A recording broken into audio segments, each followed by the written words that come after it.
Welcome to the Best Team Wins podcast with Adam Robinson. He's talking to today's industry leaders and entrepreneurs about the people side of their business. Welcome to the Best Team Wins podcast, where we're featuring entrepreneurs whose exceptional approach to the people side of their business has led to incredible results. My name is Adam Robinson, and for the next 25 minutes, I'll be your host as we explore how to build your business through better hiring. Today on the show, Jared Schrieber is the co-founder and CEO of InfoScout, a high-growth venture-backed company based in San Francisco. InfoScout was founded in 2011 and currently has 125 employees. Jared, we are so excited to have you on the program today. Great to be here, Adam. So we're here to focus on the people side of InfoScout, but before we do that, let's set the stage. Give us 30 seconds on InfoScout and what you guys are up to. Got it. Well, a lot of people have heard of Nielsen, which is typically known for tracking what people watch on TV with the Nielsen TV ratings. What most people don't know is most of their business is tracking what people buy. And one of the ways they historically did that was by sending barcode scanners into people's homes and asking people to scan every product that they bought and then kind of thumb in the prices paid and a whole bunch of other information about their shopping trip into this clunky device that had to be linked up to their home router. And that sounds awful. Yeah, well, it's even more awful when you realize that if you do that for about 15 minutes after a large grocery shopping trip, you'll get a 20-cent reward. So brands are obviously going, man, who does this, and isn't there a better way? And back in 2011, as smartphone adoption started picking up, my co-founder and I thought that we could get people to take pictures of their shopping receipts for gamified rewards, for school donations, to track and organize their spend for any number of different reasons why somebody might be incentivized to take a picture of their everyday shopping receipt. And then we could do the hard work of figuring out what items they bought and prices they paid and track it over time to help brands understand loyalty, response to promotion and advertising, switching to competitors, trial of new items, et cetera. And so that's what we've done. I read a write-up in the San Francisco Biz Journal or something like that told the story of Red Bull knowing, almost instantaneously who was buying their product as soon as they launched it. Tell us a little bit more about that experience. And I mean, that's pretty powerful stuff. There's a reason you're growing so quickly. You can imagine with the Nielsen model of those in-home barcode scanners and the low rewards, it's hard to get many people to do it. So the insights are a little bit limited or slower to come by. With our smartphone app-based approach, we've got hundreds of thousands of Americans taking pictures of their everyday shopping receipts. And so if Red Bull launches the new summer edition flavor, we can pick up hundreds, if not thousands of people trying that product for the first time and trigger surveys to them in the moment to understand why they bought it, what their consideration factors were, what they would have bought instead, how they found out about it, et cetera. And so as a result, one of our best services is helping brands track the launch of new items and helping figure out how did the consumer find out about the product, source of awareness, TV, referral from a friend, some kind of display in the store, how they liked it, whether they're going to buy it again or recommend it. All those kind of things are insights that we can deliver way faster than any of the incumbents. And if listeners want to know more about the company or the open opportunities you guys have, what's the best way for them to do that?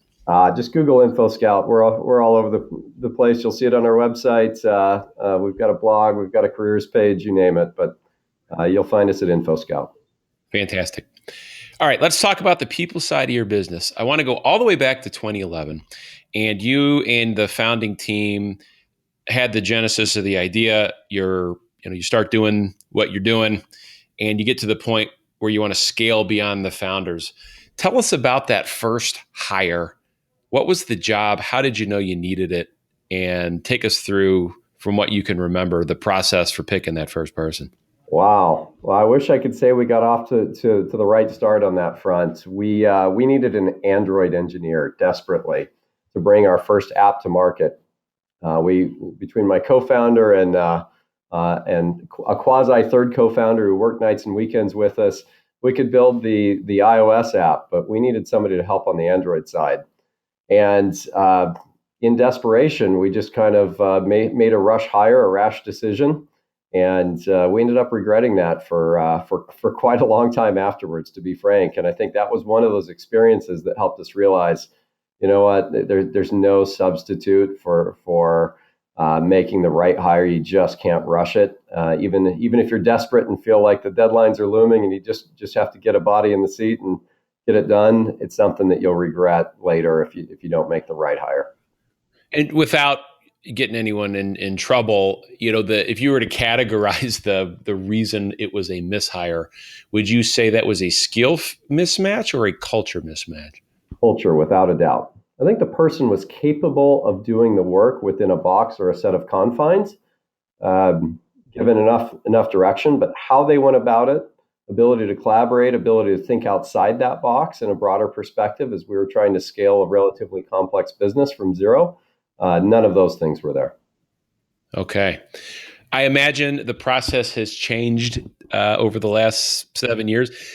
You've got now, well over 100 headcount working for you. That takes systems and process, and you're known for the culture. It's clear anyone doing research on your company can see that it's a people first environment. Talk about the evolution of your selection process and how you moved from "I hope this works" to where you are today. Yeah. Well, it's interesting. You wrote about the best team wins, and from our perspective, the best team is a team that loves working together to solve challenging problems. And so, what we need to figure out in the interview process is one: does the candidate love to solve challenging problems? Are they excited and enticed by solving challenging problems? And two, would you love to work with that person to solve those problems? So a lot of our screening now goes into creating real practical cases and challenges for them to problem solve. An engineer might have to create a game of chess from scratch with code. And then separate from that, we might work with them to architect some solution on the fly on a whiteboard, collaborating with them to solve a problem, often a real problem that we're actually facing. And we just want to collaboratively work with them to see how they would go about it. And can we banter back and forth and brainstorm and come to conclusions together as somebody that we would want to solve problems with in the future together. And do you this extend? I mean, certainly engineering is a great use case for collaboration. But do you shadow all jobs? Are you having salespeople make cold calls in the office, that kind of thing? Oh, we've created cases for every role. So sales, we've got two different cases that we use. They have everything to do with the upfront discovery leading to a meeting and the prep, all the way through the actual targeted kind of pitch and execution where the interview committee acts as a prospect as if they were being pitched to and plays the roles in the room. That's awesome. All right. So I heard interview committee. I heard outcomes based selection process. So these are all things our listeners know and readers know or must do's. What set of values underlines that whole process? Oh, that's interesting, and I think some are explicit and some maybe a little bit more implicit. And so, let me start with the explicit in terms of how we work and operate as a company. I think if anybody were to do a little research on us, they'd very quickly see that we're known for our transparency. We have a value that's be transparent to a fault, and we pride ourselves on sharing as much information as possible from board level decks and financials down to everybody in the organization. So everybody has full context of what's going on in the business so they can make the best decisions possible, not only for their role, but for the whole company. And so one of the things that we're trying to evaluate is how comfortable someone is with this idea that there's full transparency and visibility in the organization. Is that something that they see and value? And so we tend to share a lot of information with candidates in the process, and they're always surprised how much they learn about the inner workings of our company or our strategy or our approach to things during the interview process before they've ever been hired and signed an NDA, for example. And reading people's comfort with that along the way is helpful to us. Another value is we're all entrepreneurs. We want people who are interested in taking risks and managing an enterprise through risk and taking ownership along the way in the process for the end outcomes, that they truly act as owners, they take full responsibility, they're willing to step outside their own role to help others to get something done. I think those are some of the things that are explicit. I think the implicit, as it relates to our culture and hiring, is you kind of mentioned it, people first, which is, I think in a great team, you treat people as individuals first and roles second. If you're on a sports team, you wouldn't just think of the forward as the forward. You probably know that person, you know them well outside of the team dynamic, and have hung out with them and know their likes and interests and other things outside of work. And you treat them as a person, not just as a role. And I think that's something that implicitly we value a lot at InfoScout. Was there an event or an individual on the team or some other external influencing factor that provided a kick in the pants for you to get more structured on the hiring side? I think the kick in the pants was, I would say, three of our earliest hires were just, quite frankly, people we probably should not have hired, and we took a step back after that and really evaluated for any given role, how is it that we could ferret out some of these things that we ended up finding out later after working with the person for a few months that we probably should have and could have identified during the interview process, and to design an interview process to screen for these things that would be red flags of what are the things that somebody would do or exhibit that would make them not successful in this particular role, and make sure that somebody who might exhibit those, we flag before we hire them, not after we hire them. It's really, you're going to end up screening out some good candidates as a result, but only really good people make it through at the end of the day, and that's the key. So let's talk tactics now. We've heard about is philosophically the approach, some of the values and the reasons how that all came together. Now at the street level, day to day, I want to talk about rewards, and then the flip side of that, coaching and challenging discussions with folks. Yeah. What's the philosophy for the compensation, either tangible or intangible, for InfoScout? So one thing I'd say is whether or not there's a variable component to the compensation really depends on the level of seniority of the role, or tied to some direct outcome, a la sales with sales commissions. So with more senior individuals whose contribution is larger, then we're certainly tying some kind of variable or bonus component tied to what they're working on, to their total compensation. Otherwise, we try to keep the vast majority of all bonuses and incentives and upside tied to overall company performance. So we might set a set of MBOs, or it might be based on overall stock price of the company, but we're really trying to align people towards a common set of goals as opposed to having it be based on individual performance. And if I'm someone not getting it done, either I'm not ramping fast enough, or I am outright struggling or failing in the role, what systems or conversation structures do you use as tools to help me get where I need to be, whether that's with you or somewhere else? That's key, by the way, and I'll come back to that in a second. So one, I had the good fortune of becoming a manager for the first time at Intel early in my career, and they had a great management training program. And one of the things I learned there was a process called the 2-minute coach, which is one, that whenever you see something that is good or not good in your employees, you need to call it out, and do so quickly. Now, if it's not good, you're not necessarily going to call it out in front of the team, but as soon as you get the person off to the side or shoot a private email, you let them know. And typically that involves having a conversation with them, is a more productive way. And it starts by just simply saying, state what you observed. I noticed X. Don't place a value judgment. Don't say it was bad. Don't need to say anything about it other than exactly what you observed, and let the person comment themselves. Are they even aware that was an issue or a problem? Did they notice that they'd done it or not? And are they free to kind of converse about it? And then from there, you can enter just typically a pretty honest conversation about the implications of it and what is the goal. It's kind of a reminder of what are we trying to achieve here? How did that help you or not help you towards that goal or objective? And then working together, and particularly getting them to propose a solution in terms of how they'd handle that circumstance in the future or what they would do differently. And I've just found that it's called like the 2-minute coach or 2-minute drill to be super effective at having performance related conversations with employees. And I tell all of our managers and leaders, assume that everybody that reports to you wants to get better. You have to assume that anybody on your team just wants to get better. And if you make that assumption, then it makes it a lot more comfortable to have a coaching conversation with a member of your team when you see them doing something that might be holding them back and not getting the best out of their performance.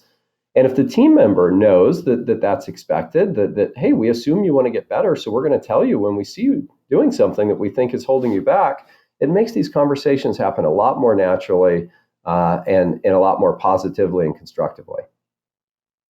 Oh, that's great. It sounds like, I feel like I read that before in Andy Grove's book. Is that something, was that a Grovism or is it at Intel? I think we got it from an external consultant, as I recall, but they made every manager go through that same training. So it was definitely driven by Andy Grove through the organization, but I actually think they pulled it in from an outside kind of HR organizational development firm. I'm so glad you shared that story. I think in my experience, this notion of assume positive intent, assume everybody wants to do a good job and get better. That's so important. But without the structure to have or navigate that conversation, the number of unnecessarily awkward conversations in business would go down. I think that framework is a ton. Yeah, it's critical to assume the positive intent, assume that everybody wants to be better, wants to get better, wants to improve. And by the way, if they don't, they probably don't belong on your team. And by having these conversations, you realize the people who really don't care to be better and don't care to improve. And one of the things I'm proud of in our culture is we actively encourage people to leave. And it's not just a part of review cycles. If we're finding that it's just not heading in the right direction and they're not going to be successful in the role, we have that conversation with them. It's amazing how often the person agrees as opposed to fights it and go, oh, give me another chance. I want to figure it out. They're like, I'm just not seeing this either. And we work with them with, say, a 6-week timeline or something like that to go find something else. We treat them with dignity and respect as people, as opposed to an employee who gets a 2-week notice and a check and says goodbye. We treat them as people, so they have a job while they're looking for a job. And so often it just ends up in a great experience for both parties, where that individual goes and finds something that is a better fit, and we as a company have an opportunity to find somebody who's going to be a better fit. And I think in doing so, it raises the bar for all of our team members, and they know that they can count on anybody that they're working with to perform in their role. One of the things that I like to do is share from our guests, the book that most influenced their thinking on the people side of their business or their approach to management or leadership. People want to dig in and further their own learning. What book for you, either business book, autobiography, and anything you can think of on your bookshelf that you remember you took something from and it stuck with you? I would say far and away, Dale Carnegie's How to Win Friends and Influence People, just bar none. And not, by the way, not just on the people and HR side. I would say of all business related books, that is far and away my kind of top read, top reference. And I tell my managers, I give it to my managers for them to read and say, this is what I'm going to hold you accountable to. I will hold you accountable to uphold the principles that are outlined in this book. Give our readers a glimpse into what one or two of those might be. Yeah, so our listeners, look, it can be. We already touched on one of the topics. It can be as very simple as when you praise people, do it openly and publicly. But when you're correcting someone or you're pointing out faults, do so privately, and with respect and without necessarily some of the extra value judgment that goes on top of just kind of pointing it out with a positive intent to coach. That's really drilled home through a number of examples in that book. Pretty amazing for a book that is now, it has to be approaching 100 years old. It's incredible. I mean, it's a terrible title for the book. It's such a turnoff in today's age to say how to win friends and influence people. I wish it would just be renamed. It would do much better. But if you really get into what it's about, there are so many truisms that hold true as well today as they must have 80, 100 years ago. We have a few minutes left here. I want to talk about your own lessons learned in this process. What is one thing you think right now you or the organization could be better at as it pertains to human capital or the people side? I think we could be better at formal training programs for continued development of our team. I think we've done a nice job in a number of circumstances of helping junior employees pick up a number of new skills and grow themselves. But it's been for really self-starters who have communicated that interest or motivation, and we support them, as opposed to making it a standard part of how we bring in talent and grow them through the organization. And so I think we do a nice job of onboarding people, but once they're onboarded and how they continue to develop, I think we could be a little bit more formal and structured in terms of what we offer people as a means for them to continue to grow their skills and career.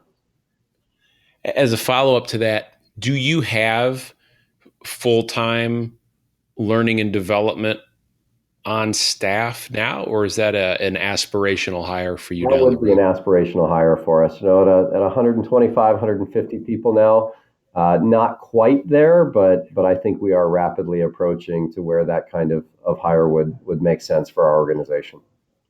Yeah, what's the line you've drawn in the sand at the head count where that starts to make sense?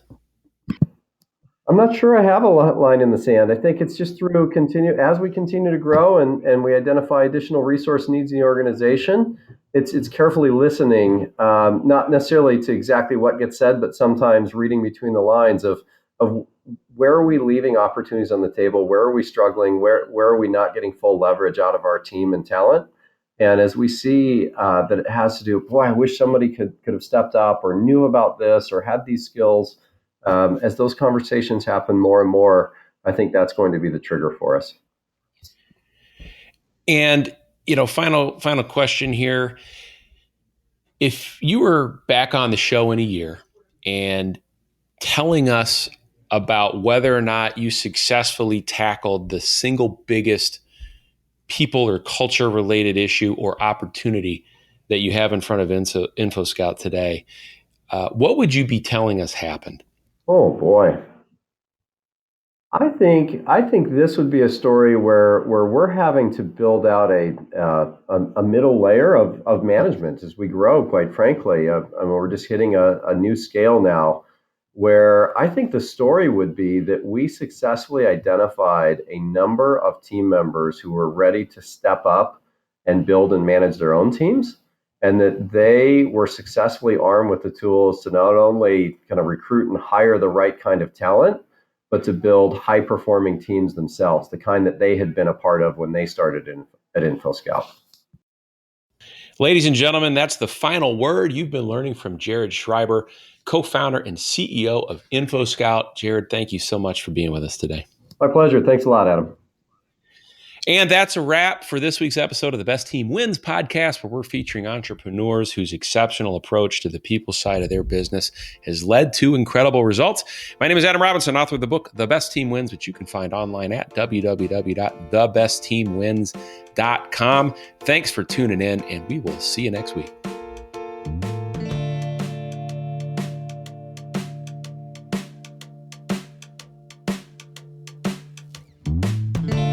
Thanks for listening to the Best Team Wins podcast with Adam Robinson.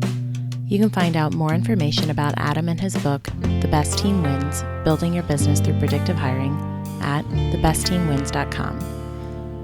Thanks again for listening, and we'll see you next week.